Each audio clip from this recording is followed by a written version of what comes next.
Franchement, heureusement que j'ai beaucoup lu avant que l'attaque des titans n'entre dans ma vie en défonçant la porte principale de mon existence. Et grâce à ça, on a un peu de contenu.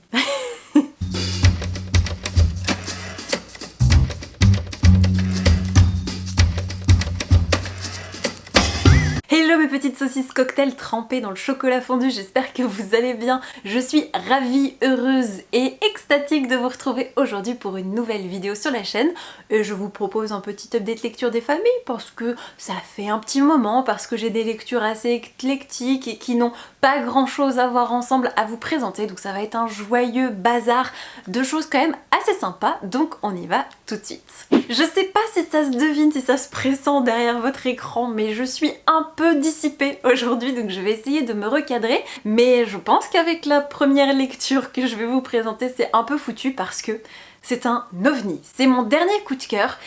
qui est un peu un plaisir coupable, qui est totalement farfelu, qui vraiment ne ressemble à pas grand chose de ce que j'avais pu lire auparavant. Et c'est une totale surprise. Il s'agit du premier tome des contes de Verana qui s'appelle Un cœur de foudre. C'est écrit par TJ Klune et publié aux éditions MXM Bookmark. Alors oui, je vous l'accorde, sans conteste, cette couverture vous laisse présager, je sais pas, un récit dans un univers de Barbie qui rencontrerait Polly Pocket à base de licornes qui ferait naître de grands arcs-en-ciel et où tout le monde se tiendrait la main en chantant. Mais certes, il y a une licorne, mais je pense que la comparaison s'arrête là.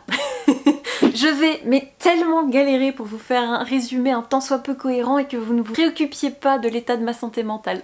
Allez, c'est parti. L'auteur nous embarque dans une histoire dans laquelle on va rencontrer Sam, qui est un jeune garçon de basse extraction qui vit dans les quartiers très pauvres de la capitale royale avec ses parents, jusqu'au jour où il va pétrifier et transformer en statue de pierre un groupe de garçons qui lui cherchaient des noises et être repéré par le grand magicien royal qui a de petites chaussures roses à talons et une réputation un petit peu sulfureuse puisqu'il paraît qu'il ferait exploser les tétons de ses victimes. Et si rien qu'avec ça vous êtes déjà dubitatif et dubitative, vous n'êtes pas prêt pour la suite. Ce puissant magicien va donc prendre le jeune homme sous son aile et l'embarquer en tant qu'apprenti au château, et Sam va développer ses pouvoirs, va en apprendre davantage sur les systèmes magiques, commencer à développer son propre grimoire, et la vie se passe plutôt bien, si ce n'est qu'à chaque fois qu'il met le nez dehors, il se fait capturer, il est fait prisonnier, des faits bizarres veulent l'épouser un peu en faisant fi de son consentement, et le jeune homme, pour ne rien gâcher, a un énorme béguin pour un jeune chevalier qui est arrivé à la garde royale, sauf que ce jeune chevalier va être très rapidement fiancé au prince. Est-ce que là vous commencez à sentir venir le récit de fantasy totalement barré, loufoque, qui joue avec les codes du genre tout en nous proposant de la représentation et de la diversité? Mais du coup, qu'allez-vous penser si je vous dis que le meilleur ami de Sam, c'est une licorne qui a perdu sa corne, qui s'appelle Gary et qui est homosexuel? Franchement, si vous avez l'esprit ouvert et que ce résumé vous a intrigué d'une façon ou d'une autre, je vous invite très chaleureusement à donner sa chance à ce roman parce que ça détourne les codes de la fantaisie traditionnelle, du récit initiatique, de la quête, et on va vraiment beaucoup rire puisque TJ Klune a un sens de la répartie pour nous proposer des dialogues qui sont juste des salves et des échanges continus de sarcasme et de plaisanteries salaces et de blagues douteuses un peu graveleuses, voire même carrément graveleuses, et c'est proprement hilarant. J'ai vraiment gloussé. Il y a tellement de réparties qui font mouche, il y a toujours le bon mot au bon moment et c'est véritablement réjouissant. Je riais dans mon lit même pendant les nuits d'insomnie quitte à réveiller mon mari parce que vraiment c'était un excellent moment de lecture. Je dis pas que c'est parfait parce que si vous n'aimez pas l'humour potache, si vous n'aimez pas les trucs qui se prennent pas du tout au sérieux, peut-être que vous allez trouver ça juste proprement ridicule et le personnage principal a peut-être un côté un petit peu agaçant puisqu'il a vraiment des œillères, c'est-à-dire qu'on a envie de le secouer et de lui dire mais c'est pas possible que tu te rendes pas compte des choses à ce point-là, mais j'ai trouvé ça extraordinairement divertissant. Si vous voulez quelque chose qui change, qui est léger, qui va vous faire du bien, tentez le coup et si jamais l'aventure est concluante ou pas, n'hésitez surtout pas à me faire signe. Et puisqu'on a ouvert le bal des romans à la forte personnalité et à l'humour décapant, je vous propose qu'on continue dans cette digne lancée avec un livre tout shiny qui n'est nul autre que Félicratie. C'est écrit par Hélène Lenoir et publié aux éditions Sarbacane dans leur collection Exprime. Il est tellement shiny que vous voyez la caméra se refléter dans la couverture, si c'est pas beau ça. Dans ce roman que je tiens immédiatement à qualifier d'extraordinaire parce que comme ça au moins les choses sont dites, les bases sont posées, on va suivre Yacine qui est un ado à la langue bien pendue qui vit à Paris, mais alors pas le Paris qu'on connaît puisque la planète a été envahie par des extraterrestres qui ressemblent un peu à de grosses araignées géantes mélangées à des scorpions, enfin des trucs pas vraiment très ragoûtants. Et contrairement à tous les récits de SF qu'on peut voir depuis des années, les extraterrestres ont gagné. Ils ont donc exterminé 99% de l'humanité et le seul petit pourcent restant, ils en ont fait leurs animaux de compagnie. Pourquoi pas? Et si vous vous dites déjà que c'est totalement délirant, laissez-moi préciser que ces aliens habillent les humains avec des combinaisons intégrales en pilou, qui sont donc leurs uniformes. Maintenant, ils ne se déplacent plus que comme ça. Ils les toilettent, ils les gratouillent, ils les font se reproduire ensemble. Enfin vraiment, en gros, les humains sont devenus les chats des aliens. Franchement, imaginez ces créatures qui ont exterminé la plupart de vos semblables en train de vous gratouiller la tête avec leurs énormes griffes. Vous le sentez le gros frisson dans les chines? Moi oui en tout cas. En toute objectivité, on ne peut pas dire que Yacine soit transporté par son mode de vie, par son quotidien. Il est plutôt un peu anesthésié, d'autant qu'il a un peu pris le parti de cette situation en se disant qu'il ne peut pas y faire grand chose puisque il ne risque pas d'exterminer à lui tout seul ces créatures qui semblent invincibles, qui sont très résistantes, qui sont très rapides, qui sont malines et surtout le seul point faible de ces aliens ce sont les chats puisqu'ils sont mortellement allergiques aux poils de chat, sauf qu'ils les ont tous exterminés histoire d'être tranquilles. Donc a priori, comme il le dit lui-même, il n'a pas le cul sorti des ronces. Sauf qu'une adolescente qui a survécu en marge de la société et du système à la vie sauvage pendant plusieurs années va être recueillie pour devenir le deuxième animal du foyer. Les choses vont commencer à se déliter et c'est vraiment quand ils sont en train d'entamer une partie de crapette endiablée dans la cour de l'immeuble dans laquelle ils vivent qu'ils vont entendre un étrange feulement, miaulement et se rendre compte qu'il y a une portée de chatons cachés dans le cabanon à outils. Là, ils vont se dire que peut-être il y a un truc à tenter. Je pense sincèrement que c'est pas la peine de développer à outrance le résumé puisque vous avez quand même déjà les bonnes bases pour avoir une idée globale de la situation générale, mais il faut que je vous dise que ce roman est un savant mélange entre Independence Day, The Good Place et la stratégie Ender. En gros, vous avez un humour désopilant qui est principalement porté par Yacine et sa narration à la première personne qui va vous faire glousser au moins pendant le premier tiers du roman. Vous avez des rebondissements, de l'action, de la science-fiction et de la résistance. Je ne vous en dis pas plus, mais vraiment c'est hyper bien rythmé, c'est tragique, c'est hilarant, c'est un savant mélange, c'est un cocktail explosif qui vous fait passer par tout un spectre d'émotions. Et j'ai beaucoup aimé ce roman de manière globale parce que je l'ai trouvé inventif, parce que je l'ai trouvé bien rythmé, parce que je l'ai trouvé bien écrit, vraiment il y a tout là où il faut, quand il faut, de la façon qu'il faut. Par contre, le seul petit point d'ombre au tableau, on va dire, c'est je dirais le dernier tiers ou le dernier quart peut-être, qui est moins imaginatif, qui est un petit peu plus convenu, un petit peu plus attendu, qui ressemble davantage à ce qu'on peut voir ici ou là. Mais si vous cherchez un roman divertissant, vraiment prenant et qui change de ce qu'on a l'habitude de lire partout à longueur d'année, donnez-lui sa chance, je vous assure que Félicratie vaut le coup d'œil. Et si vous êtes d'humeur un peu plus sombre et que vous avez envie de boire vos lames par bols entiers, je vous propose un roman graphique qui va clairement vous contenter. Bon et alors là, si vous me suivez sur Instagram, vous savez déjà très bien de quoi je vais vous parler, puisqu'il s'agit du Plongeon qui est scénarisé par Séverine Vidal et illustré par Victor Pinel. C'est publié chez Bambou dans leur collection Grand Angle. Et alors là, si vous voulez lancer la fête de la chialade à la maison, mais procurez-le vous, parce que c'est un magnifique album dans lequel on va suivre Yvonne, 80 ans, qui va être envoyée par ses enfants dans un EHPAD, parce qu'elle habite dans un grand pavillon toute seule depuis le décès de son mari, parce que même si elle a encore à peu près toute sa tête, qu'elle est encore autonome, ils sentent bien les effets du temps qui petit à petit commencent à ronger cette femme. Et donc il décide de la placer dans un établissement médicalement surveillé, supervisé disons. Oh là là là là. Et dès la page 10, j'étais en larmes, j'étais en pleurs parce que on va avoir des réminiscences de la vie passée d'Yvonne avec son mari, avec ses enfants et surtout ce qui m'a profondément émue et touchée, c'est qu'on a le point de vue de cette femme qui est lucide, qui a parfaitement conscience de ce qui se passe et de vers quoi elle se dirige et de comment les gens la perçoivent. Et il y a cette dichotomie entre la conscience de l'état des choses, elle a 80 ans, elle est au crépuscule de sa vie, elle est sur la pente descendante et en même temps elle se sent quand même vivante et elle se sent entière et elle se sent pleine d'allant et d'entrain et tout ça va être un peu brisé quand elle va arriver dans l'EHPAD. Et petit à petit, elle va faire des rencontres. Elle va poser un regard à la fois sans concession et tendre sur les autres pensionnaires et elle va apporter presque malgré elle un vent de renouveau, un vent d'optimisme, un vent de jeunesse et de candeur qui faisait défaut dans les couloirs de cet établissement. Et c'est ça, c'est vraiment l'alternance entre l'humanité brute, entre l'espoir farouche, entre la vie qui s'accroche, qui s'immisce partout, envers et contre tout. Et cet aspect, il y a des moments où la mémoire va flancher parce qu'on est fatigué, il va y avoir les jambes qui ne suivent plus, on va voir la décadence et la décrépitude des gens qui nous entourent et tous ces parcours de vie qui en sont à leur dernier chapitre. C'est très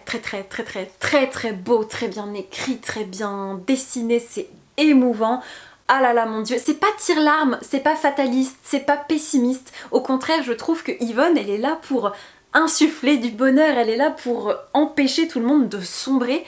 et waouh, une excellente lecture, un magnifique coup de cœur. C'est court mais alors c'est puissant. On va embarquer un peu pour l'ascenseur émotionnel puisqu'après le gros coup de cœur qui m'a profondément marqué, on va glisser vers une lecture qui m'a laissé un peu de marbre, qui m'a laissé indifférente, un peu froide, un peu... Il s'agit du Syndrome des cœurs brisés. C'est un premier roman écrit par Salomé Bodino. C'est publié aux éditions de l'Observatoire. Et cette romance contemporaine avec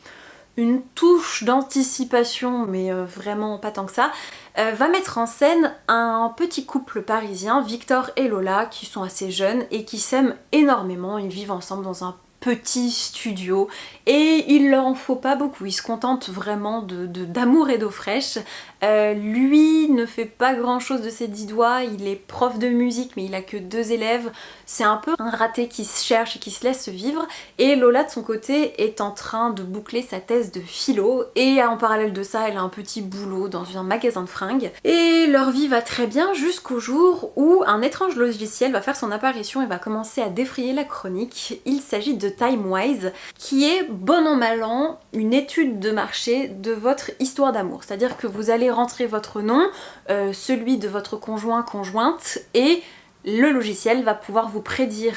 quand votre histoire d'amour s'achèvera et vous donner des pourcentages de facteurs qui peuvent expliquer cette rupture, que ce soit la mort, les finances, la famille, une nouvelle rencontre, le retour de l'ex, la santé, ce genre de choses. Et Victor va décider de commander le diagnostic de son couple sans que Lola soit d'accord et ça va être un petit peu branle-bas de combat puisqu'il va recevoir les résultats et apprendre qu'il ne leur reste que 2 mois. Passé l'état de sidération intense et totale dans lequel ils vont être plongés suite à cette bombe qui est lâchée dans leur quotidien,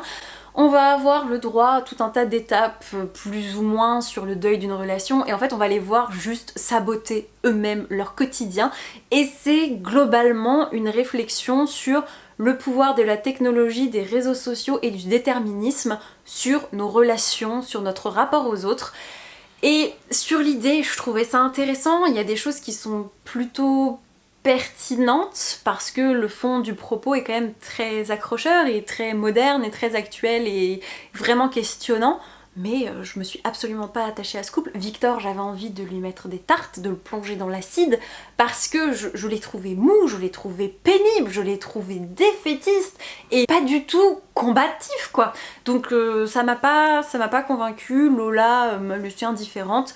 Donc globalement j'ai trouvé que ça manquait de corps, que ça manquait de nerfs, que ça manquait de vigueur, voilà, j'ai trouvé ça plat, assez fade. Donc je lui ai pas mis une très mauvaise note parce que je l'ai quand même terminé, c'est pas un livre qui m'a déplu au point que je veuille l'abandonner en plein milieu, vraiment je suis allée au bout. juste ça m'a pas plu. Par contre, la petite BD jeunesse que je vais vous présenter là tout de suite, ça c'était réjouissant, ça c'était drôle, ça c'était frais, ça c'était espiègle. Il s'agit de Cendre et Hazel, le premier volume qui s'appelle Les Sorcières Chèvres. C'est écrit par Tom Picot et illustré par Carensac, qui est le duo à qui on doit la très chouette série Aubépine qui avait été publiée chez Dupuis.